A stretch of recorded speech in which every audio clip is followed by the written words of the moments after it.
Hello दोस्तों, कैसे हैं आप सभी।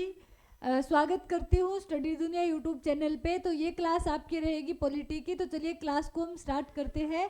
पहला क्वेश्चन है आपका, निम्नलिखित में से कौन 1950 में गणतंत्र दिवस में भाग लेने वाले पहले मुख्य अतिथि थे। यानी कि जो फर्स्ट गणतंत्र दिवस था 1950 में, तो उनमें पहले मुख्य अतिथि कौन थे। सुकर्णो, जोसेफ ब्रोज टिटो, कामे नकरमा या फिर जमाल अब्देल नासिर। तो इसमें ऑप्शन नंबर 1 राइट आंसर रहेगा। सुकर्णो जो थे पहले मुख्य अतिथि थे, इंडोनेशिया के राष्ट्रपति थे ये।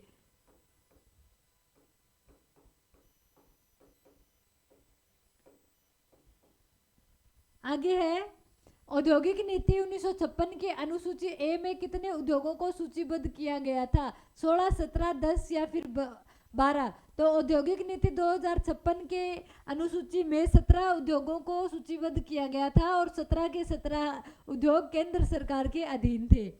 आगे है, संविधान अनुसूचित जाति और अनुसूचित जनजाति आदेश द्वितीय संशोधन विधेयक 2022 ने उत्तर प्रदेश के कुछ हिस्सों में समुदाय को अनुसूचित जनजाति के रूप में मान्यता दी है। यानी कि कौन से समुदायों को अनुसूचित जाति के रूप में मान्यता दी गई उत्तर प्रदेश के। तो एरुकला, भील, गोंड या फिर चेंचू। तो ऑप्शन नंबर 3 इसमें राइट आंसर रहेगा। गोंड जनजाति को अनुसूचित जनजाति के रूप में मान्यता दी है। आगे है, बाल विवाह निषेध अधिनियम निम्नलिखित में से किस वर्ष पारित किया गया था। 1949, 1939, 1950 या फिर 1929। तो 1929 इसमें राइट आंसर रहेगा। सितंबर 1929 को बाल विवाह निषेध अधिनियम जो है वो पारित किया गया था और इसमें लड़कियों की जो आयु है वो 14 से 18 वर्ष कर दी गई थी। आगे है, विवाह की आयु 14 से 18। आगे यूपीएससी का पूरा नाम क्या है। यूपीएससी का United public security commission, United power and security commission, union private service committee या फिर यूनियन पब्लिक सर्विस कमीशन। तो यूपीएससी जो है वो ए ग्रेड के अधिकारियों की भर्ती करता है। तो इसमें आपका ऑप्शन नंबर 4 राइट आंसर रहेगा, यूनियन पब्लिक सर्विस कमीशन।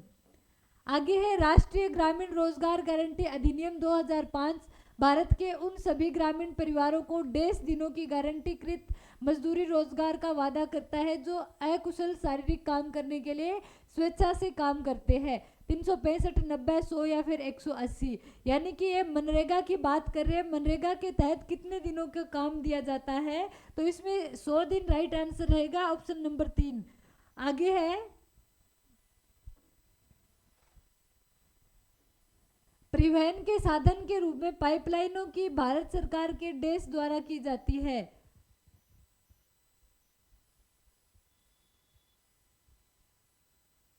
परिवहन के साधन के रूप में पाइपलाइनों की भारत सरकार के देश, यानी कि जो पाइपलाइन है वो किस मंत्रालय के अंतर्गत आती है। तो इसमें ऑप्शंस है, पेट्रोलियम एवं प्राकृतिक गैस मंत्रालय, गृह मंत्रालय, रेल मंत्रालय या फिर सड़क परिवहन एवं राजमार्ग मंत्रालय। तो ये पेट्रोलियम और प्राकृतिक गैस मंत्रालय के अधीन आते हैं। तो ऑप्शन नंबर 1 राइट आंसर रहेगा। आगे है, आज़ादी के बाद भारत में जनगणना अधिनियम देश अधिनियम वर्ष देश अधिनियमित किया गया था। जनगणना अधिनियम कौन से वर्ष को अधिनियमित किया गया था। 1960, 55, 1962 या फिर 1948। तो ये इसका ऑप्शन नंबर 4 राइट आंसर रहेगा, 1948। आगे है, निम्नलिखित में से किस वर्ष वस्तु एवं सेवा कर राज्यों को मुआवजा विधेयक पारित किया गया था। 2007, 14, 17 या फिर 2002। तो इसमें आपका ऑप्शन नंबर 3 राइट आंसर रहेगा, 2017। आगे है,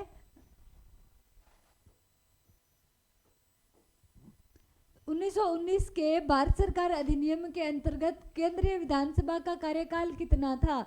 तो मॉन्टेग्यू चेम्सफोर्ड मिशन के तहत इसका वो किया गया था, अधिनियम का गठन किया गया था और इसमें विधानसभा का जो कार्यकाल था वो 3 वर्ष का था। तो ऑप्शन नंबर 1 इसमें राइट आंसर रहेगा।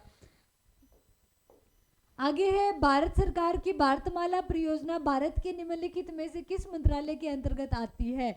बंदरगाह, नौवहन एवं जलमार्ग मंत्रालय, पर्यावरण वन एवं जलवायु परिवर्तन मंत्रालय, गृह मंत्रालय या फिर सड़क परिवहन एवं राजमार्ग मंत्रालय।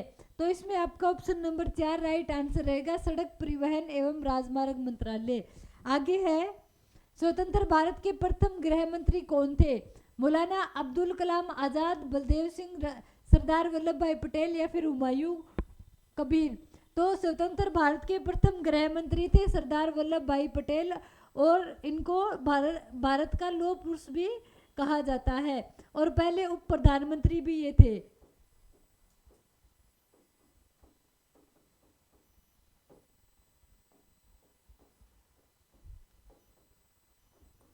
आज की क्लास में इतने ही क्वेश्चन कवर करेंगे।